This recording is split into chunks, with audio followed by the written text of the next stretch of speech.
The imbalance between Russia and Ukraine in military terms was glaring from the moment the war began.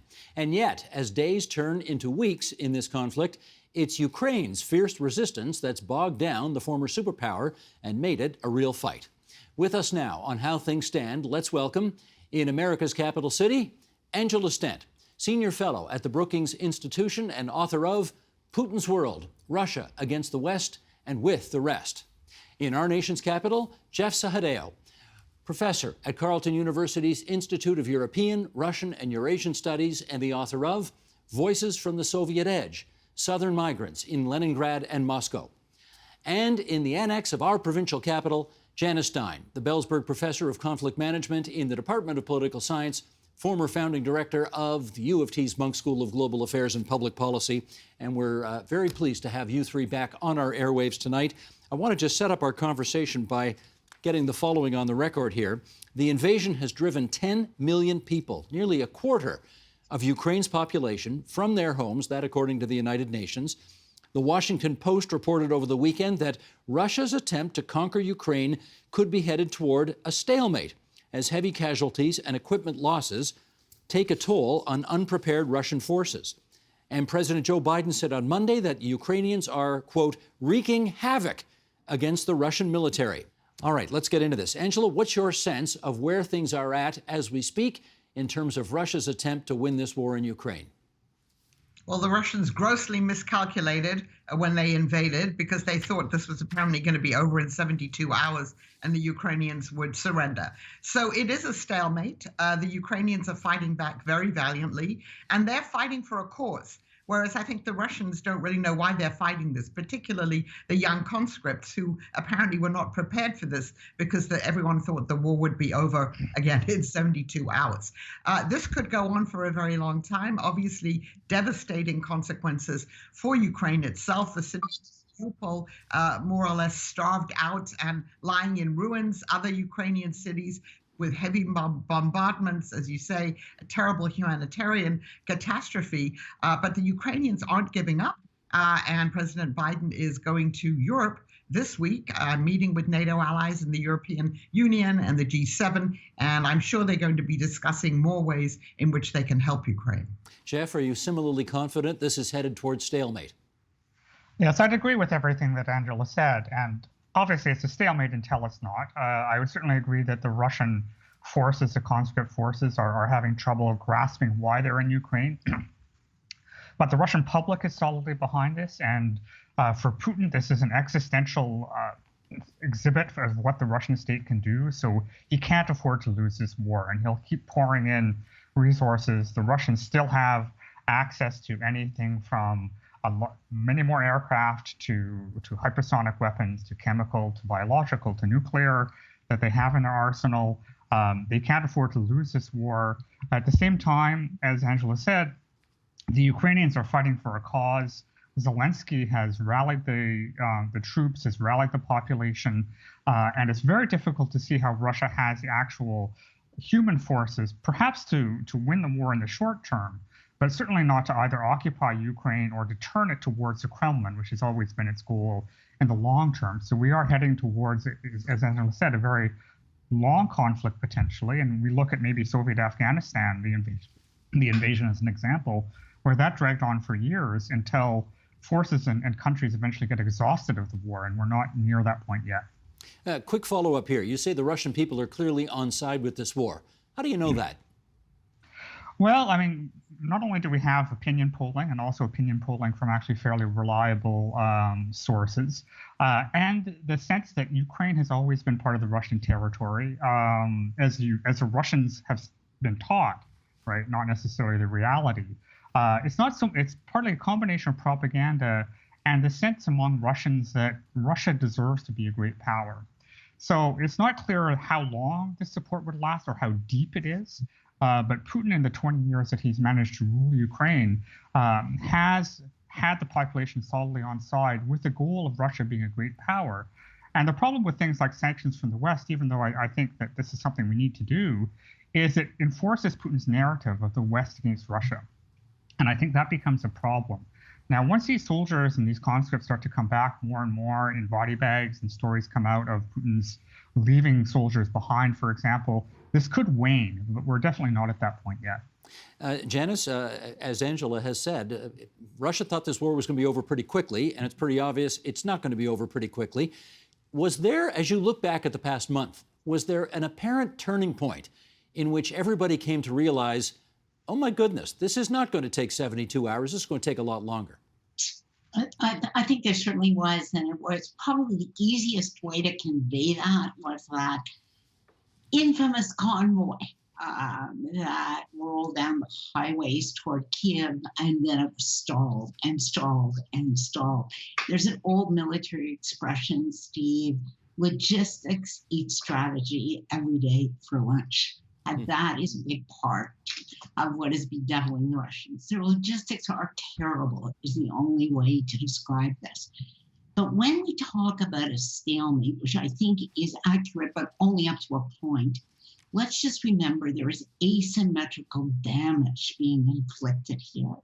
Yes, Russians are losing soldiers, anywhere up to 7,000, which is, just an unbelievably high number for a month. It's important to recognize this. But Ukrainian cities are being devastated. It's not only Mariupol, it's many of them. And Russia retains the capacity to bomb and to use cruise missiles and to use artillery fire. That does not take away from how bravely the Ukrainians are fighting, but we have to be careful. There is a limited capacity. Any society has that to sustain this kind of horrific damage on its civilian infrastructure. So stalemate doesn't quite capture these asymmetrical dynamics. Understood. Angela, it seemed clear that the original attempt by Vladimir Putin was to have regime change in Kiev and essentially demilitarize Ukraine. Neither of those things has happened yet. Do you think that's still the plan for Russia? Before I get into that, let me just say the Russian population supports this war because they don't really know what's going on, particularly if they just have access to state-run media.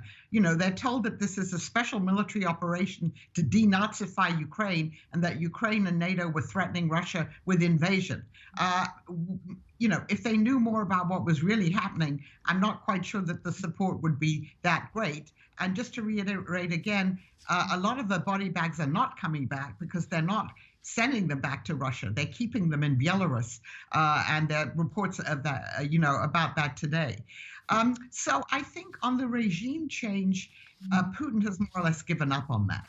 I think they've realized that, Zelensky is popular, that if they do want to negotiate with anyone, and maybe we'll come onto that later, Zelensky is the person they're going to have to negotiate with. Apparently, in the beginning, they did try to put someone else in power, and then they realized it was impossible, and that if they were to have a puppet government, they would have to occupy Ukraine going forward, because the minute Russian troops withdraw, then that puppet government would fall.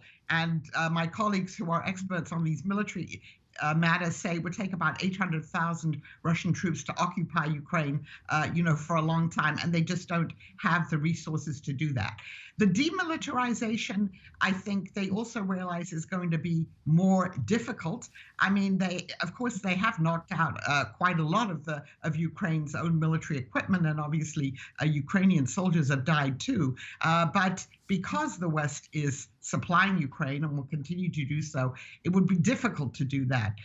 So their aims, I think, have become somewhat more realistic as this war has gone on.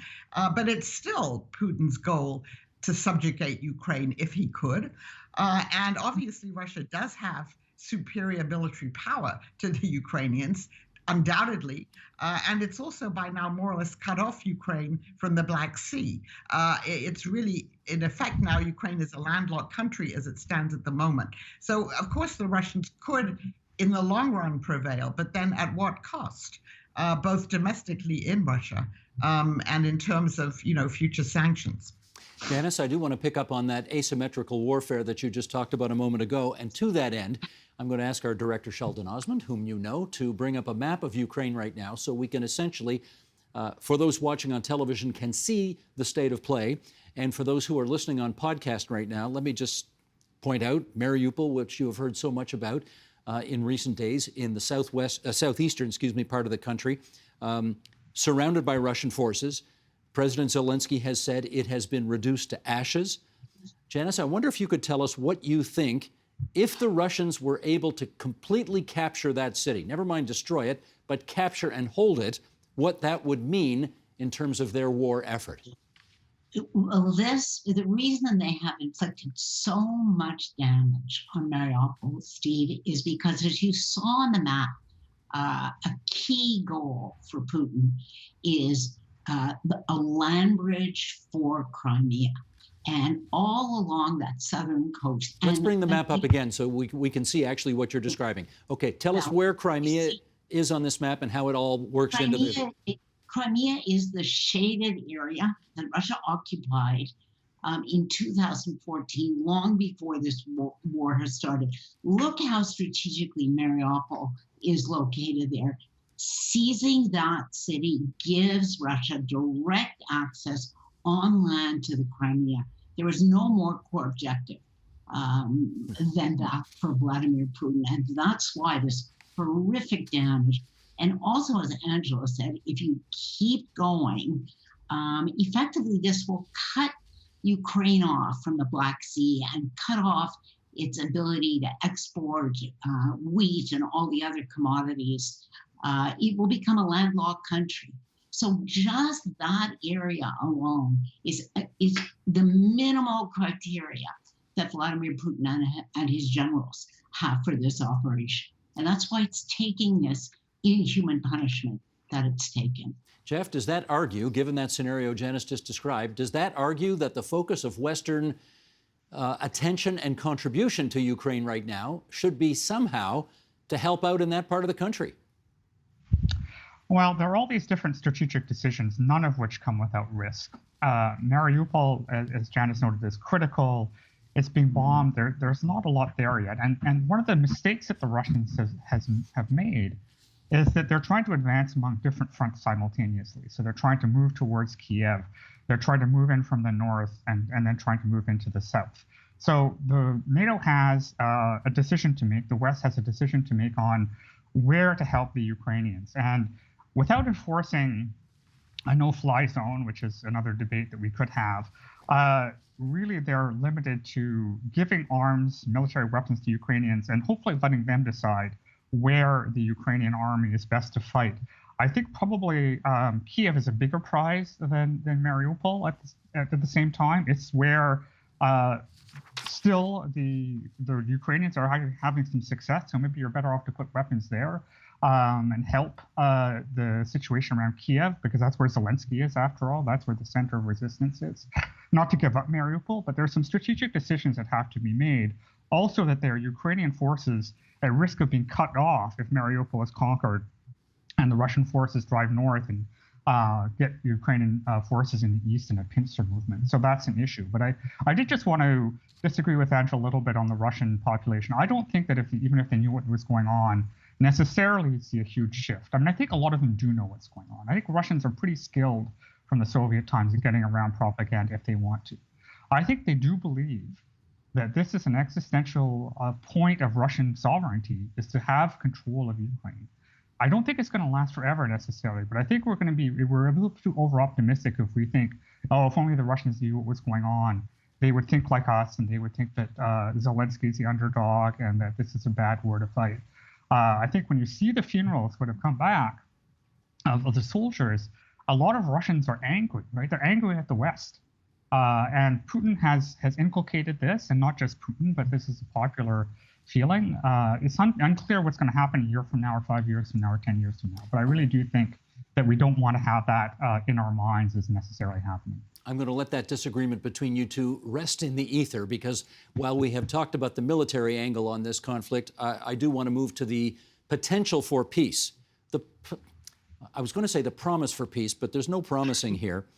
And let's put these facts on the record here as we go on to discuss this. President Zelensky said last Wednesday that peace talks were beginning to, quote, sound more realistic. Yesterday, the UN Secretary General said that diplomatic progress is being made, quote, on several key issues, and that there is enough on the table to cease hostilities now. And yesterday, a Kremlin spokesperson said there is some kind of process happening. We would like more active and substantial talks. And Zelensky repeated late on Monday that he was ready to meet Putin in any format to discuss ending the war. All right, with all of those building blocks in place, Angela, do you think we have the potential beginnings of a peace process here? Well, I'm afraid I'm very skeptical at the moment that the Russians have any real interest in coming to a negotiated settlement with the Ukrainians. They're holding these peace talks. They've sent a pretty low-level delegation there. I've talked to someone who's quite familiar with the negotiations, and they say there's really not that much going on. But for the Russians, the reason to do this is, they can prolong the conflict. We can keep thinking, oh, maybe they're going to come to some agreement, and yet they go on, pounding Ukraine. So at the moment, I think it's a little unrealistic to think that anyone's making any real progress. On the other hand, Ukraine and President Zelensky, they have said that they do want to negotiate. They have said, Zelensky has said that Ukraine would be willing to say going forward that it's going to be a neutral country. It's not going to seek NATO membership. On the other hand, it's also said it wants security guarantees from the P5 countries and Turkey and Germany and some other countries. It wants these security guarantees. And if you look at what it wants, it looks a little bit like NATO's Article 5, collective defense, without, of course, Ukraine joining NATO. So it's not clear whether it could get that. What the Russians are demanding is, of course, neutrality, but also recognition of Crimea as part of Russia, and recognition of the two republics, the DNR and the LNR, as independent entities within Ukraine, and the demilitarization of Ukraine. I mean, Zelensky has said they would be willing to say there won't be maybe foreign bases, foreign troops, obviously, in Ukraine, but the demilitarization of Ukraine totally, I think, is a non-starter. So when you look at what the Russians are demanding and what the Ukrainians are offering, the question is, what are the Russians going to be giving up for this? What the world would say, and they're talking about this, they have to remove all of their troops, at least the ones that came in on February 24th. It's not clear about the troops that have been in the Donbass since 2014. They'd have to remove their troops and give these security guarantees to Ukraine. But one has to ask, how good would these security guarantees be, given that Russia signed the Budapest Memorandum in 1994, guaranteeing Ukraine's territorial integrity and sovereignty as it gave up its nuclear weapons. And of course, they violated that in 2014. So, hopefully there is a chance for some real negotiated settlement, but I think it's too early to say that that's possible. Let me pull one other item out of this, and Janice, that was, I think I heard this right, that Zelensky said on Monday that any potential agreement would have to be passed by a referendum of the Ukrainian people. What do you think about the advisability of making that commitment? Well, we know a lot about referenda in this country, Steve, and how much progress they always make possible, right? They can really gum up the works. We have a dynamic here, and it's one of the things that we know makes reaching, let's not use the word peace here, because that's off the table. All we're looking at is a ceasefire and some sort of negotiated settlement in which the Ukrainian hatred of Russia goes from a boil to a simmer for the foreseeable future after what they've been through. But the dynamics are, when you think you're losing, you're most willing to come to the table.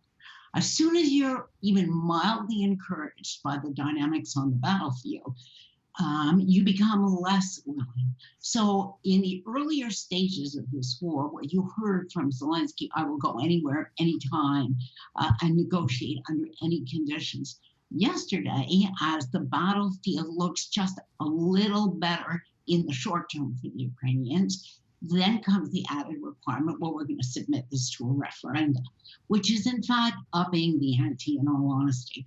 From Putin's perspective, that demand, as Angela says, rightly so, for demilitarization. Let's just understand what that is.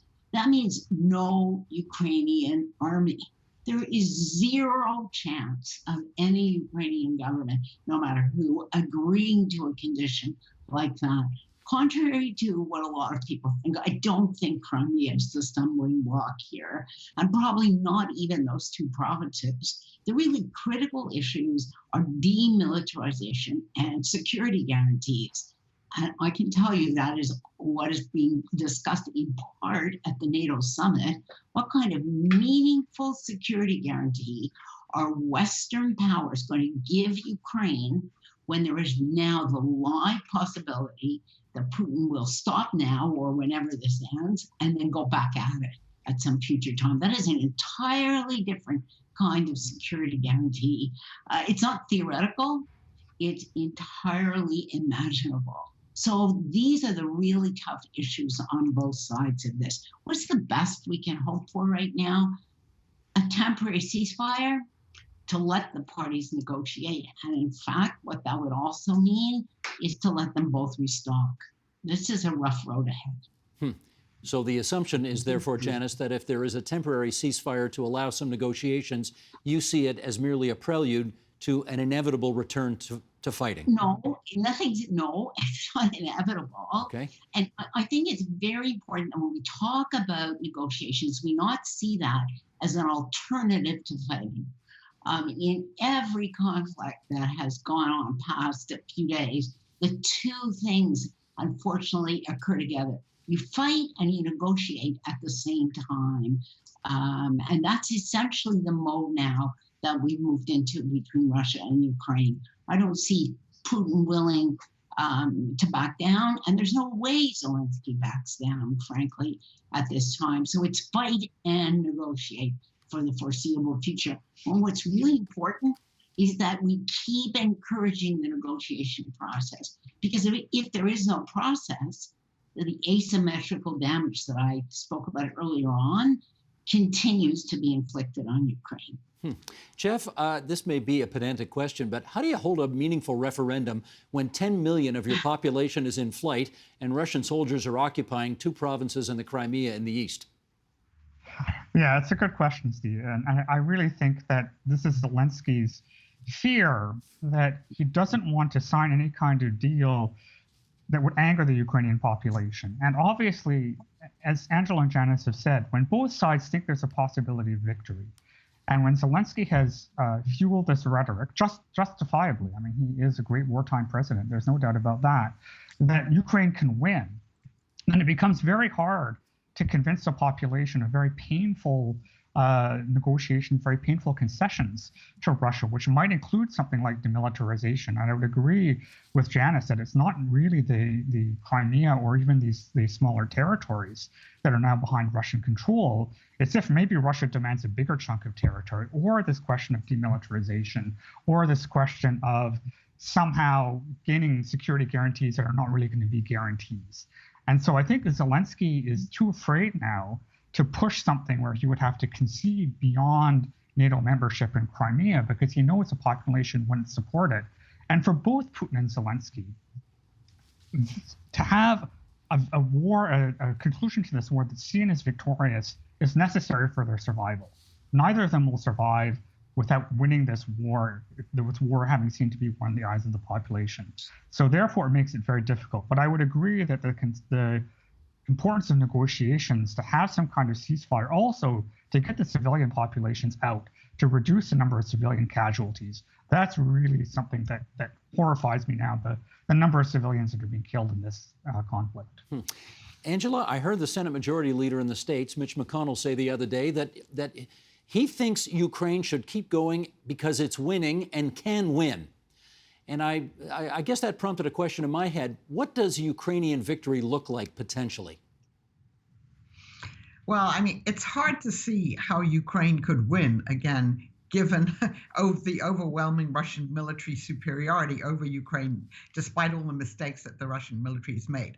I mean, a win for Ukraine, theoretically, would be that the Russian troops would withdraw and say, okay, war's over, you won. But you know that's not going to happen.